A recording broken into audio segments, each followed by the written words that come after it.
இன்னைக்கு இந்த அழகான சாரீக்கு தான் ப்ளவுஸ் ஸ்டிச் பண்ண போறோம். ரொம்பவே அழகா இருந்தது சாரீ. தாமரைப்பூ டிசைன் போட்டு சாரீல வர ப்ளவுஸ் பிட்லயே ப்ளவுஸ் ஸ்டிச் பண்ண சொல்லிட்டாங்க. சிம்பிளா ஆரி லேஸ் வச்சு தான் நம்ம ஸ்டிச் பண்ண போறோம். பேக்கோட ஹைட் ஸ்லீவோட லென்த்தும் அதிகமா இருந்தனால பேக்குக்கு பார்டர் வர மாதிரி ஆயிடுச்சு. பேக் பார்த்துட்டீங்கன்னா ரவுண்ட் நெக் தான் கொடுத்துருந்தேன்.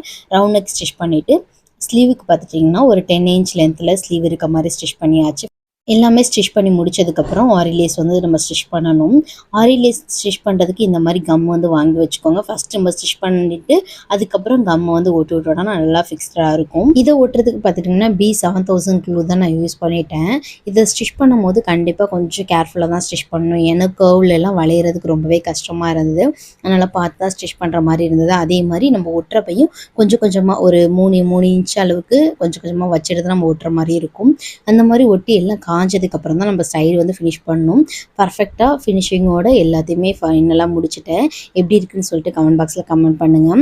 எனக்கு ஆரி ஒர்க்லாம் போட வேண்டாம், ரொம்பவே கிராண்டாலாம் வேணாம், ஆனால் சிம்பிளாக இருக்கணும், பார்க்க யூனிக்காக இருக்கணும் அப்படின்னா இந்த மாதிரி லேஸ் வாங்கி யூஸ் பண்ணுங்கள். இந்த மாதிரி வீடியோஸ் பார்க்க நம்ம சேனலை சப்ஸ்கிரைப் பண்ணுங்க.